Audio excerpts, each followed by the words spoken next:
Hello, and welcome to part 2 of 2020 A Car Odyssey with the much less clickbaity title of my current car is a 2018 Cadillac ATS in red.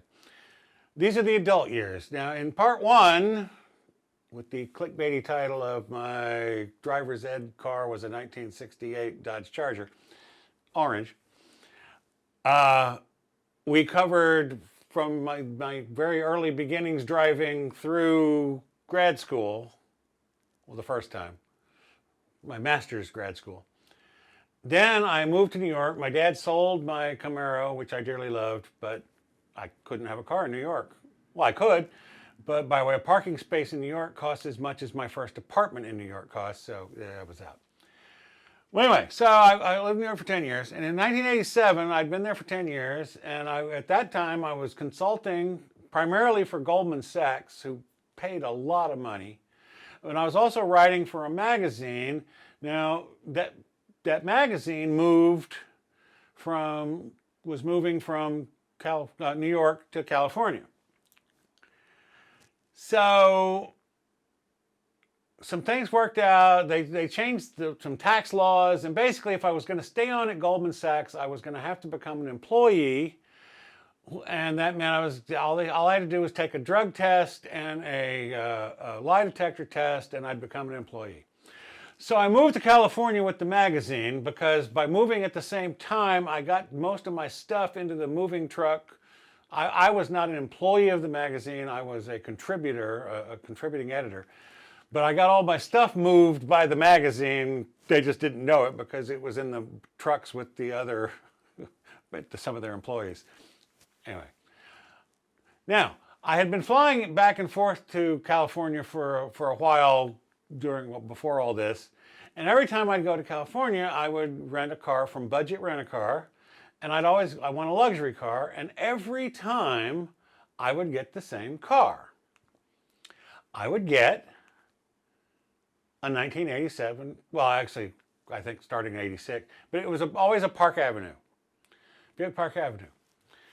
So when I moved there and needed a car, which I hadn't had a car in 10 years, I just automatically said, well, I'll see what kind of deal I can get on a Park Avenue. And by the way, I got a pretty good deal on a Park Avenue, so I bought a Buick Park Avenue. Completely ridiculous car. I was in my early 30s. I was driving an old man car. What can you do? By the way, years later, I knew a doctoral student here and he drove a Park Avenue, and he was in his 30s, and it was an old man car. So we used to laugh about that. But it wasn't a bad car, and by the way, it seated many people, so I could haul people around, and it wasn't as good as the Olds 98 from the old days, which would seat 8. This would really only seat 5, because the front, well, it was a split seat in the front. But it was a perfectly good car, and I drove it for a while, and I really didn't have any complaints. But again, not that really cool a car. And then one day, I'm with a buddy. We're driving along, and there's a car out at a car dealership sitting out front. And I said, I got to go look at that. And it was the Cadillac Allante. Gorgeous car. So I go in and look at this car, and oh, is it a nice car? Well, Doug DeMuro actually did a video about the Alante, like a retro thing. I mean, it's a relatively recent video, like in the last year, where he looks at the Alante and talks about how far ahead of its time was. The body was by Pininfarina that did Ferraris, and they would make them in Europe, and then they'd fly them over on Alitalia, specially designed 747s, where they would mate them with the powertrains that were made in Detroit and anyway. So basically, it was like a $60,000 or $70,000 car, and this is in '88, where that was a lot of money. I mean, it's still a lot of money, but back then that's like a $150,000 car today. Okay, so there was no way I was going to be able to afford this car, right? Yeah, wrong. The one that they had out on display was a dealer demo, which meant it had more than whatever 6,000 miles, whatever the number is where you can't register it as a new car. It had that many miles on it. So as a result, instead of being $80,000, it was like $40,000. Still a lot of money back then, by the way. I think my Park Avenue cost like 20 something, 21. So, and that was a luxury car. So it was like double the price of a luxury car. But $40,000, I said, I think I can swing $40,000. I think, by the way, the payments worked out to be like $1,000 a month. But so anyway, so I said, well, okay, let's buy the car. Well, so they start running the number. You know how car dealers are. So they run the numbers and they come back and they say, okay, well, GMAC has approved you at an interest rate of 12%. I went, 12%? Even in 88, that was kind of ridiculous. So I said, I tell you what. And I reached in my wallet and I pulled out my American Express Gold card. And I said, just charge it. Now remember, I've had this Gold card since '77 when I started in New York. It was my only really credit card I used. By the way, wasn't really a credit card, right? It was a charge card. You had to pay it in full every month.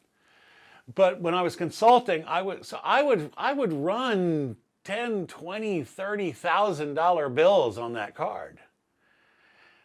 And the dealer's going, but we have to pay. I said, look, you want to sell me the car? I'm not paying 12. I'm not taking a loan at 12%, but I will charge it. They charged the card on my American Express card. American Express approved the charge, the $40-something thousand charge. I get in my brand new car, which I bought basically for cash with the charge card. I go out, do a U-turn, go back down the road a ways to my bank, walk into my bank, apply for a car loan, and get a car loan at an interest rate of like, I don't know, 4 or 6%, less than half of what GMAC was going to charge me. So, and I took that, and by the way, I didn't even take a check. I said, here, it's on this charge card. Can you just pay them? And so they just transferred the payment directly to American Express and put up my car loan, again, with $1,000 a month payments. Oh, I left out a story about the Park Avenue. When I went to insure the Park Avenue, my dad had been with Sears for many years. So I went to Allstate. And Allstate looked and said, well, you don't have any kind of driving record because you didn't have own a car the last 10 years. So your car insurance is going to be $1,800 a year. I went, see ya. So I went to State Farm and they said, oh, you have a perfect driving record for the last 10 years. You didn't own a car, so you didn't have any accidents or any tickets. So your car insurance is going to be $300 a year. I have been with State Farm ever since. So there you go. You don't need the guys in the red shirts and the khakis. They're just decent people. Anyway, I love my State Farm. By the way, and they insured the Alante too. Now, remember, I'm a freelance writer at this point. I'm a contributing editor, and I'm making good money. I'm making several, many thousands a month, but not tens of thousands a month. It's like, threes, fours, and fives of thousands a month.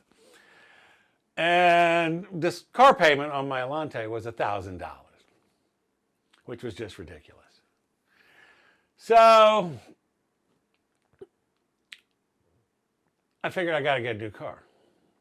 Well, here's the really true. This is the only time I have ever come up roses on a car deal.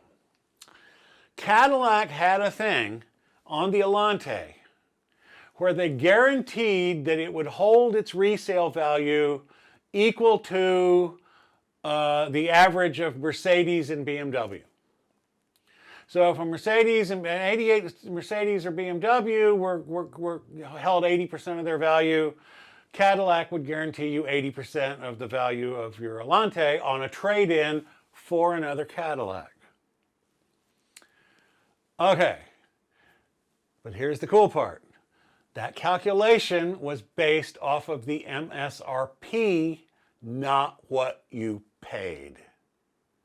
So remember, I paid $40, but the MSRP was like $65, or I mean, it was over $60,000. So when they did the calculation, it turned out that my trade-in value for the car I paid $40,000 for was $52,000. Now remember, I just told you my car payments had been $1,000 a month for a year. So $40,000 plus $12,000. Basically, I drove a Cadillac Allante for a year for free. No cost to me. I got all that money back when I traded it in on a Cadillac Eldorado. Gorgeous car. Mine was a darker blue than that, but again, copyright free, finding one that doesn't have a lot of royalties on it. I got the Eldo. By the way, I took out a 3-year note. My car payments were like cut in half from like $1,000 to $500, and it was a 3-year note. So in 3 years, it would be paid off. And I'd be driving, I'd have no car payments, which was fortunate because I was planning going back to graduate school to get a doctorate. Dr. Wigo? Yeah, well, I'm really a doctor. I mean, I can't, help you if you're sick, but I have a PhD. So anyway, this was the best car deal I ever got in my life. It was awesome. I have never been prouder of myself. So, fast forward a year or so, and I get into the PhD program back at the University of Texas, and I moved to Texas, and my mother announces that your father and I will not give you one dime towards your education while you're driving a damn Cadillac. And I explained to her, look, it'll be paid for by, nope, not a dime. So I had to trade it in on a Camaro, which ended up with higher payments for 5 years than the payments that I only had 2 years left to go on the Eldorado. So it was like the worst, after getting the best financial deal on a car of all time, I got one of the worst financial deals of all time because my mother would not give me a dime to help me with my college education while I was driving a Cadillac, even though it was cheaper. Nope. She had this thing about Cadillac. My dad could never own a Cadillac. Buicks. He always had Buicks because he couldn't have a Cadillac because that was those are for those fancy people. They're just cars. Anyway, I loved my Z28. By the way, Z28 is probably why I was paying so much more. I could have gotten a cheaper car, but it was a great car. So I start my doctoral program. I'm going to school, blah, blah, blah. About a year goes by, a year or so goes by, a year and a half maybe. Well, I don't know if you've ever driven a muscle car, but if you drive the way I drive in a muscle car, you tend to wear out your tires. So what happened was, about a year and a half after I bought this car, some of the tires were going bald. Well, the tires, I don't know if you know about this, but a 1990 Z28, they were different sizes on the front and rear. They were wider on the rear than on the front. Anyway, a set of tires for this car cost over $1,000. I was a college student. My mother, again, we're not paying you money for tires. You buy your own damn tires. Well, nobody's going to lend me, I can't get a loan for $1,000, actually I think it's $1,200, to buy tires. Some of you probably already know where this is going. So I got my next car an almost identical Camaro. It was same color. It was black. It was like the same car, but it had fresh tires. Yes, my payment stayed about the same. They extended about a year. It actually wasn't a bad deal. I mean, and I got fresh tires. So I drove that the rest of my doctoral program. And then I got a job in New Orleans after I finished my degree. Well, I don't know how many of you have driven in New Orleans, and I especially don't know how many of you have driven a car like that in New Orleans. But cars like that are very low to the ground, do not like New Orleans. You scrape all the time. There's potholes. You're tearing up your wheels and your tire. There's floods. You can't drive the car sometimes because it's too good. So, and here, by the way, this is a story about car dealers. So, a guy I worked with said, "Oh, well, you know, the owner of the Chevrolet dealer here in town is one of my former students, and I will hook you up. I'll set you up and get you, and you'll get a deal." So I go, I call her. He sets it up. I think we even have dinner. She sets me up with this guy. They put together a deal on a truck, by the way, because I wanted something higher up. It was the worst. I got in my Camaro and drove to a different dealership, and I always forget the guy's name. It's the guy that owns the Saints. Yeah, I'll think of it. Anyway, I went to his dealership, Tom, and I got like the exact same truck that the deal with the owner of the dealership would take care of me. I got that same exact vehicle for like $3,000 less as just a walking in off the street dude. Anyway, it was an S10, Chevy S10 pickup. You getting the feeling I like General Motors and especially Chevrolet? Well, you're right. But you see my shirt says something different. By the way, my shirt in the last video, I don't know if you noticed, it also said Mercedes, but it was black on black. So like with YouTube compression, it probably just is black, but it actually said Mercedes, the old-timey logo from like the 1930s. Anyway, so I got it. By the way, the manual is an important part here. I don't know what I was thinking. I was too old to drive a stick shift because I'm driving primarily in city. So I'm constantly, and I'm getting old and my knees are getting, so I had arthritis and my knee was all torn. Anyway, but by the way, I never had to worry about potholes. I never had to worry about floods. I could go anywhere. And by the way, I am a very good parallel parker. I once parked that pickup truck in the French Quarter in New Orleans in a space that was about 4 inches longer than the truck. And it took me a while. I went back and forth a whole lot, but I got in there. And when I got out, a crowd had gathered and I got a round of applause because they could not believe that I fit that truck into that parking space. Because I mean, it was just about exactly as long as the truck. But I'm a good parallel parker. So anyway, so I'm driving that, and that is just, you know, like I said, my knees and everything. So, and I'm out at the dealer, Tom Benson. See, I told you I'd think of it. I'm out at Benson Chevrolet out in Metairie or Kenner, wherever he was out. He wasn't in New Orleans. The dealer that wanted to charge me $3,000 more for the same truck, they were in New Orleans. He was out in the suburbs. So I was out there getting service, and they had this car sitting on the showroom floor. And you know, when you're waiting for service, you just kind of walk around, you're looking, and I'm looking at, well, this. The first C5 Corvette. And by the way, I've been doing well. My income has gone up quite a bit. I've gotten some good raises over the last couple of years. So I'm making some good money. I can actually afford this car. Now, Do I remember back to how much I hated driving a Camaro in New Orleans? No. I buy it.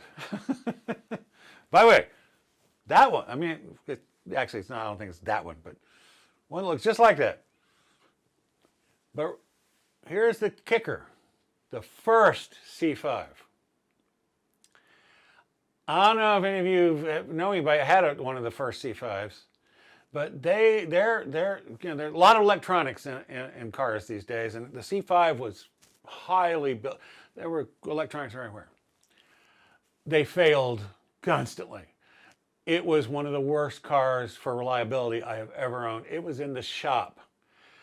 And I was paying, I don't know, $800, $900, maybe I'll be up close to $1,000 a month again. But this time I could afford it. Before, with the Alante, I really couldn't afford it. This time I could afford it.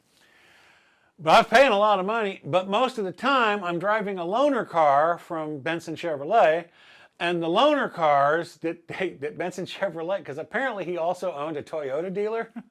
Yeah, you got it. I got like Toyota Tercels. I got little crappy Toyotas to be my loaner car when this was in the shop.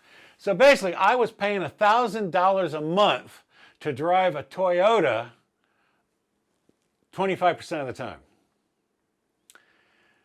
And of course, it's a problem with New Orleans. I can't tell you, at least 5 times I had to leave the car at school because there had been, you know, it rained and there was enough water that it was deep enough I could not drive through. I can't tell you the number of times I bottomed out and scraped. The tires, I had to replace tires. And by the way, these tires also expensive. It was just horrible. And so once, after I had it about a year, I get this letter. Apparently, the C5 was hot. People wanted them, and there weren't any used ones, right? Because it was only like a year old. And they were willing to go above and beyond to come see us, we'll give you a trade-in or buy your C5 for a price you won't believe. So, So I'm out at Benson Chevrolet getting my C5 serviced again for like the 15th or 20th time. Oh, it would do things like you'd be driving along and all of a sudden it would say reduced power and you'd drop down to like 10 miles an hour and that's all it would do and you'd have to pull over. Now, by the way, like all electronics, how would you fix it? Turn it off, turn it back on again. You reboot. Worked every time. But when you're on the interstate going 70 and all of a sudden your car slows down to 30 with no warning, yeah, you could die. So anyway, I was having it fixed, and so I'm again walking around, and they had a car on the showroom floor. And I said, well, you know, my car's going to be back there a while. Let's run some numbers. Well, remember the thing I told you about the trade-in? I got a 98 Blazer at an incredible price. Well, the price wasn't that incredible. The price was decent. But the trade-in on my C5 was above what I owed on it. Now remember, 5-year note, 1 year in, they gave me more than I owed on it. I was not upside down. That's how they really were in demand. So I got this Blazer. Okay, so I owned that Chevy that Corvette for a year. And when I'd be at a gas station or somewhere, someone would come stop by and go, nice car. Always a man. I never got a single glance or compliment from a woman when I was driving that Corvette. When I got that Blazer, every time I would stop to get gas, like some woman would go, ooh, I love your truck. Well, because look, it had the fastback, it was the 2-door, the coupe, which, by the way, I don't know why people won't make those anymore because it was like the greatest thing ever. And it had the slotted back, you know, the canted back rather than the straight up and down. It was a sexy. By the way, I named him Darth Vader because I had him all tinted out, so it kind of looked like Darth Vader. Loved that Blazer. I would have driven that. I drove that. Wait. That's the only car out of all these cars you've seen me drive. Well, especially the ones I owned. That's the only car I ever owned that I drove out of warranty. And by the way, that's back when warranties were like 5 years. Oh, also, not only out of warranty, I ran out of payments. I actually paid that one off. I did, 60-month note. I drove it for over 5 years. It was fantastic. I loved that Blazer. In fact, I would still be driving it today, except, well, as with all cars with a lot of mileage on them, things started to go wrong. And it got to the point where it needed the air conditioning system needed replacement, and my friend Brian was coming over like once a week to put in a new thermostat because there was something wrong with the heating and the coolant system, and it was going to cost me like $4,000 or $5,000 to get it fixed back up to be a good car again. So sadly, I needed something to do, and well, my friend Brian, his name's going to comes up a lot because he's the one who he's the one who makes me spend a lot of money. We were driving. Actually, we were going to see his wife. She's a restaurant manager. We were going to see her to have a free dinner. By the way, Brian's smart. He married a woman in the food service industry, so he gets free food. Plus, she's a phenomenal cook. If she ever divorces him, I'm in line. And sweet and pretty. Anyway. But anyway, so we're driving, and a truck, truck carrying, what do they call those things? With all the cars loaded on it, car carrier, drives by, and it's got Hummer H3s on it. I go, man, those are nice. Brian says, let's go look at one. Well, my next car is a 2006 Hummer H3. Well, for one thing, they wouldn't budge off of MSRP because it was brand new. They were new, and so they wouldn't budge off of MSRP. But how they made up for that is they gave me like $7,000 over Blue Book for my Blazer, which, remember, needed like $5,000 worth of work. So basically, they just gave me $12,000. So I got with the big trade-in, I got a pretty good deal. I love my Hummer. And I was even able to, a lot of the stuff, this was the great thing about the Hummer. You know how when you get a car, but I wish it had this and that and the other thing. Well, no, sorry, you got to order one and wait. You take it or leave it. Hummer, like those marker lights across the top up there, like the trucks have, dealer installed options. Almost the roof rack, the spare tire, which you can't see, but I had a really cool spare tire with a cool spare tire cover. All dealer installed options. So you could basically, the color was the thing that if you'd had to special order, was to get the right color. Because they all had the same engine. They were basically all alike except for colors and then these options. But you could put the options on later. So loved my Hummer. Adored my Hummer. It could drive over everything. When I had the Hummer once, I was going to Texas, and I was outside of Dallas on the east side of Dallas, and I come around a curve, and it just stopped dead. There's been a wreck or something. Something horrible has happened. There's a huge wreck. I had just passed the exit. But there were cars coming behind, so I couldn't. But I'm in a Hummer. And the exit went up as steep. There was a steep hill.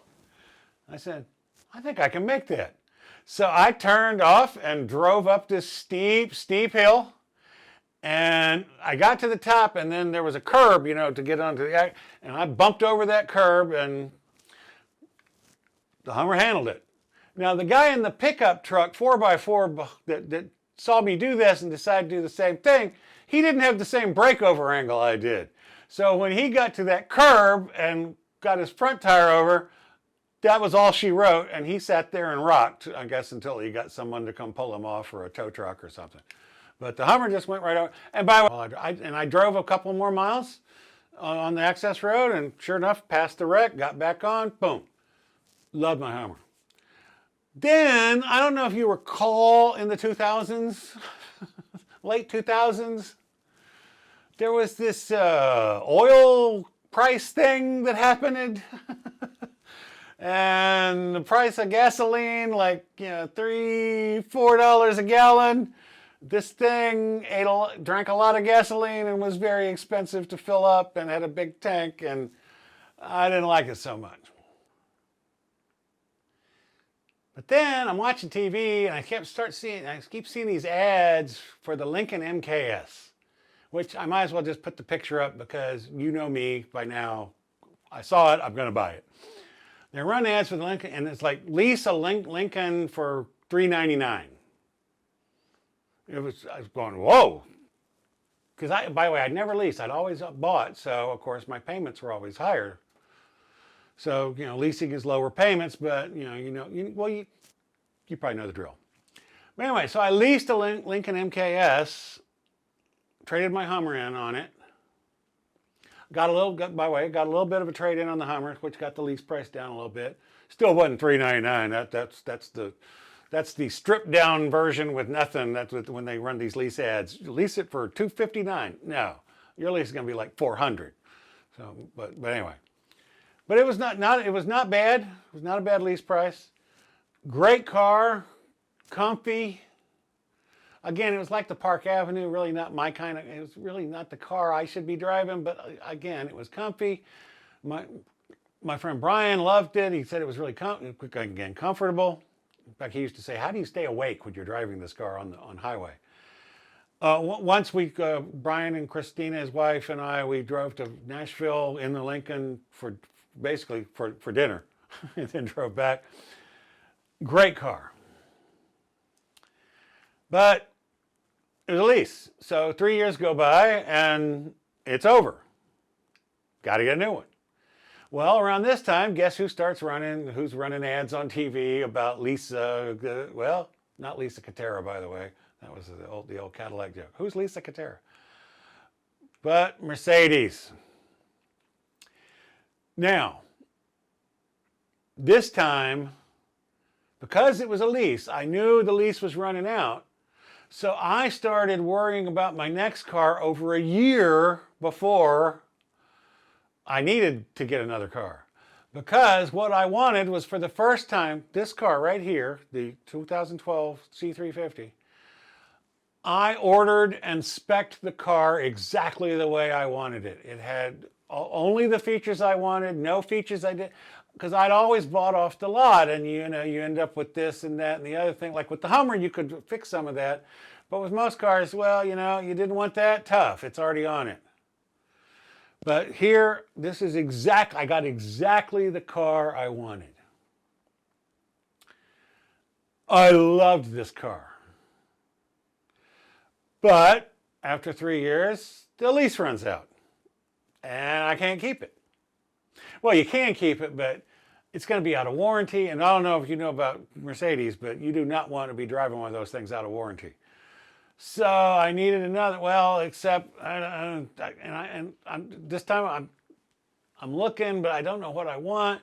The Mercedes, and at that time it was we're at 2015 model year now, because that's 2012, so 3 years later.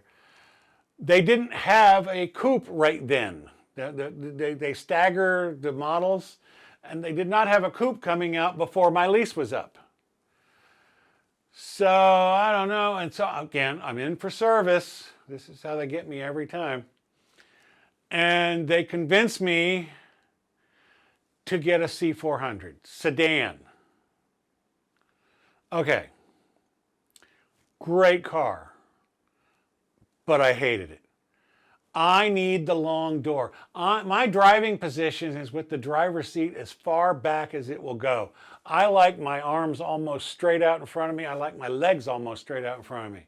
Well, in a sedan, when your seat's in that position, when you're getting in the car, you are going to scrape your back across the B-pillar, because the B-pillar's here and where the door opens, and then your seat is back here. Whereas in the coupe, the door opens back here, your seat is back here, it's a piece of cake. And by the way, God punished me. Well, maybe not God, but I was punished for buying that car. Because again, I was in for service, so I went ahead and, well, you know when you buy a car, you're there all day. Well, this day, it was a January, and that day, it had frozen. It had gotten below freezing. So I was there at the dealership all day, and when I got home, a pipe had burst in my house. Early in the day while I was gone. If I had been home, it would have done maybe $1,000 worth of damage. It did more like $30,000 worth of damage. They had to replace my entire kitchen, my laundry room, one of my bathroom. I mean, the walls. The place was a disaster because a water pipe had burst and inside the attic and had just poured water all through one entire. The fire department had. Oh, and then where you turn the water off out, and the thing was like full of water and it was freezing.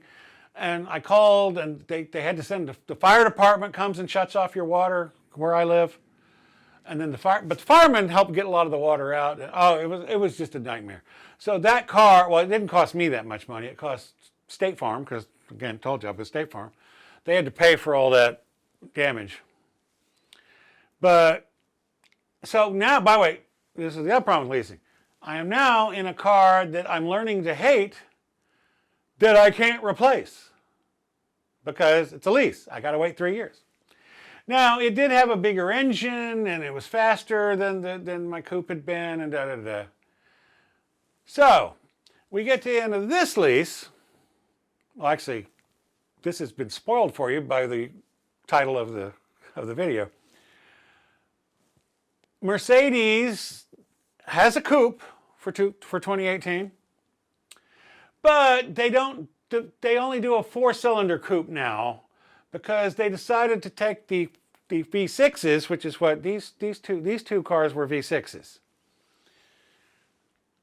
I think turbo. Well, definitely V6s. I think turbo. Well, they decided to call that the C43 instead of the C400. So, by the way, now it's an AMG, which means it's basically the same engine and drivetrain as my C400 sedan, but in a coupe form, which I would have liked, but for an extra $15,000. So, I don't know if any of you have ever been to Memphis, but if you're ever in Memphis, if you go to Mercedes-Benz in Memphis and you're standing out in the parking lot cursing them for not having charging so much for their V6 coupe, well, the Cadillac dealer is right there. I mean, literally. I mean, you just walk the property. Just walk across a line, and you're in the. So yeah, I ended up getting the ATS Coupe. Now, again, I started the research way in advance, like I always do, and I was stunned. You can go look. They're on YouTube. I did a lot of my research on YouTube. These guys would go, these YouTube channels would take these things out and they'd take an ATS and a BMW and a Mercedes C-Class and an Audi A4, and they would run out and do head-to-head comparisons. The ATS won almost every single one of those I watched. The BMW would eke out a win here and there. I think Mercedes got maybe one win. Audi, I don't think got any. Because they were like handling, I mean, this car drives like a dream. It drives like it's on rails, like it's a train. Because no matter how hard you turn the wheel, the car just goes. It doesn't squeal, it just psh. I don't know if you've ever been over on the pig trail up by Fayetteville, Arkansas, up in northwest Arkansas. I can do the pig trail in this car and have at like 65 miles an hour. Those cars that say 15, this car, 65. That's how good it handles. It is amazing. And it's the turbo V6, so it's speedy. It's everything I wanted. And my lease is coming up. and they don't make them anymore. So now the question is, what am I going to get? My lease runs out in March. By the way, it doesn't run in December because for some reason I thought I was getting a 3-year, but instead apparently I got a 39-month. They tacked on an extra 3 months, which by the way, since I can't get one of these, I'm kind of happy because this is what I really want, another ATS, but they don't make, Cadillac doesn't make a coupe anymore. And in fact, I don't know if you follow the news, they've announced they're not going to make gasoline cars anymore. They're going all electric, and like hundreds of their dealers are taking buyouts because they don't want to be all electric dealers. So, oh well. So, I think now you might have a hint what the third video in the 2020 A Car Odyssey series is. It's what are my options moving forward? What could I get to replace the ATS that I would love as much as I love the ATS, which would be as much fun as to drive as the ATS, which would be as affordable. That was the other thing on all these comparisons that they did on YouTube with the ATS and the BMW. The ATS was the cheapest one of all those. It was cheaper than the BMW. It was cheaper than the Cadillac. It was cheaper than the Audi. Yeah, well, stick around. The next video, I'll run you through a lot of the options I have been and will be looking at. And then I'm also going to run a bunch of build and price stick configurator things. Yeah, you can go do those yourselves, so you may not want to watch them, but I will build and price, and then do after I've done all the building and pricing, then do a video of all these cars that I've built and priced and compare them and see which one looks like the one I want to buy. So, that's it for this one. I'll see you in the next one. Part 3.